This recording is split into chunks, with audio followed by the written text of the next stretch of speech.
दोस्तों, अब भारत के हाथ भी एक डील लग चुकी है, पहले भी लगने वाली थी। मलेशिया जो था भारत का एलाइट कॉम्बैट एयरक्राफ्ट जो डील है, उसको करने वाला था लेकिन उसने बाद में नहीं किया था और इसके लिए उसने उसकी जगह पे साउथ कोरिया की कंपनी है जो ये बनाती है F-50 उसको उसने मंजूरी दी थी, जिसके लिए उसने $920 मिलियन रुपए खर्च किए और $920 मिलियन में 18 एयरक्राफ्ट खरीदेगा जो 2026 तक मिलेगा।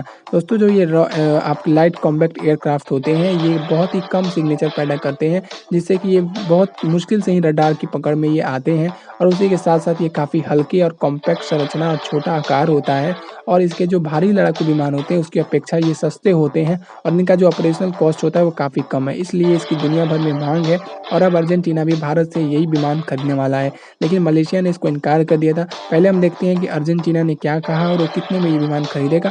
उसके बाद हम देखेंगे कि मलेशिया ने आखिर क्यों मना कर दिया था इतना बेहतर हमारा लाइट कॉम्बैट एयरक्राफ्ट तेजस जो है, उसको।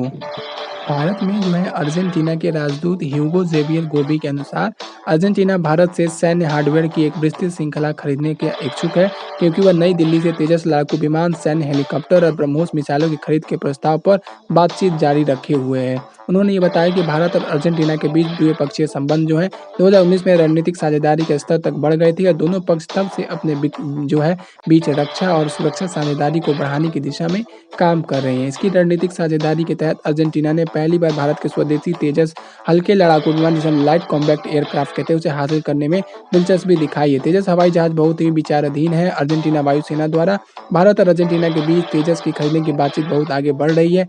यह एक जटिल क्षेत्र है। हम अपने हेलीकॉप्टर के रखरखाव पर HAL के साथ समझौते पर हस्ताक्षर किए हैं। हेलीकॉप्टरों में बहुत रुचि है और वह क्षेत्र बहुत तेजी से विकसित हो रहा है। गोबी ने कहा कि इसी साल की शुरुआत में अर्जेंटीना वायुसेना ने तेजस लड़ाकू विमानों का आकलन और मूल्यांकन करने के लिए पायलटों और तकनीकी विशेषज्ञों की एक टीम भारत भेजी थी और विमान को उड़ाया भी था। उन्होंने कहा कि इस क्षेत्र में भारत की औद्योगिक और तकनीकी क्षमता से वो काफ़ी बहुत प्रभावित हैं और इसी के साथ-साथ उन्होंने ये भी बताया कि यह एकमात्र बाधा है लड़ाकू विमान में ब्रिटिश घटकों की मौजूदगी है। भारत ने ब्रिटिश भागों के बिना तेजस LCS-M के विमान की पेशकश की है, लेकिन अनुकूलन तभी किया जा सकेगा जब अर्जेंटीना 16 लड़ाकू विमानों के प्रस्तावित बैच के लिए अंतिम ऑर्डर देगा, क्योंकि इसमें जो है ब्रिटेन अड़ंगा लगा रहा था। ब्रिटेन का दुश्मन है अर्जेंटीना, दोनों के बीच में नहीं बनती है, जैसे कि भारत और पाकिस्तान के बीच में नहीं बनती, तो अर्जेंटीना जो है उसमें उसका जो इजेक्शन सीट होता है वो ब्रिटेन बनाता है। तो अब उसको निकाल कर के भारत ने अपना उसमें लगाया है, तो अब ये उसको खरीदने के लिए तैयार है, लेकिन देखना होगा कि ये कहीं मलेशिया की तरफ से लास्ट में जाके बीच से पीछे हट ना जाए। लेकिन ऐसा होगा नहीं, ऐसा हमें विश्वास रखना चाहिए। अर्जेंटीना भारत को एक सैन्य अड्डे के विकास के लिए एक भागीदार के रूप में और सैन्य उपकरण खरीदने के लिए एक नए स्रोत के रूप में देख रहा है। इसके लिए रक्षा उद्योगों में सहयोग बढ़ाने पर चर्चा हो रही है और कई महत्वपूर्ण परियोजनाओं का अध्ययन किया जा रहा है, उन्होंने कहा। और अर्जेंटीना, यूनाइटेड किंगडम, दक्षिण अटलांटिक के एक विवादित द्वीप समूह जो है फोकलैंड द्वीप समूह की संप्रभुता पर एक क्षेत्रीय विवाद में लगे हुए हैं। अर्जेंटीना ऐसे हथियार नहीं खरीद सकता जिसमें कि ब्रिटिश हिस्से हों, क्योंकि वो उसे खरीदने नहीं देगा ब्रिटेन।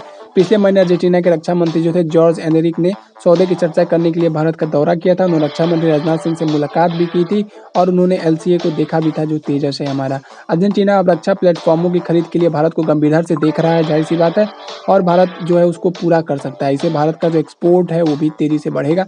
भारत और अर्जेंटीना परमाणु ऊर्जा और शांतिपूर्ण उपयोग के लिए सहयोग पर समझौता ज्ञापन के ढांचे के तहत नागरिक परमाणु समझौते पर भी बातचीत कर रहे हैं। G20 जो है महत्वपूर्ण मुद्दों पर आगे बढ़ने की अनुमति देता है। भारत महान शक्तियों के टकराव के कारण कोई सीमा लगाए बिना एक परिवार के रूप में महसूस कराते हुए G20 को आगे बढ़ाने में कामयाब रहा है। यह G20 प्रक्रिया को बचाने में सक्षम रहा है। उन्होंने इस बात से भी वो काफ़ी प्रभावित हैं। और अभी इसमें हम देखेंगे तो भागीदारी के साथ-साथ व्यापार नहीं कर सकते, आप केवल उस भागीदार के साथ व्यापार कर सकते हैं।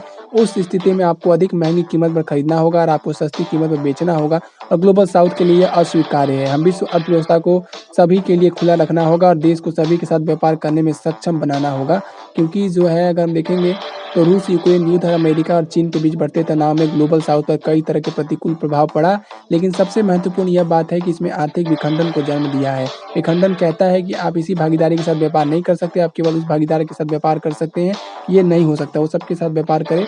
जलवायु परिवर्तन ग्लोबल साउथ पर भारी प्रभाव भी डाल रहा है, इन्होंने कहा। और अर्जेंटीना में भारतीय निवेश भी बढ़ रहा है। रॉयल एनफील्ड बुलेट का निर्माण से लेकर के अर्जेंटीना में लिथियम ब्लॉक हासिल करने तक भारतीय निजी क्षेत्र लैटिन अमेरिकी देशों में महत्वपूर्ण तरीकों से निवेश कर रहा है, तो ये काफ़ी अच्छी बात है। अर्जेंटीना में लिथियम के भंडार हैं और उसमें भारत ने कई ब्लॉक जो है उसे खरीदे हैं। तो इससे जो है भारत को काफ़ी फ़ायदा होने वाला है और मलेशिया ने इनकार कर दिया था क्योंकि जो F-16 है उसी का वो डुप्लीकेट वर्ज़न है जिसको बनाता है, लेकिन उसका दाम जो है वो कम है। तो इसे कहीं न कहीं अमेरिका के साथ जोड़ कर देखा जा रहा है, इसलिए उसने लाइट कॉम्बैट एयरक्राफ्ट तेजस को हो सकता है वो मना कर दिया हो, यही उसका कारण हो सकता है।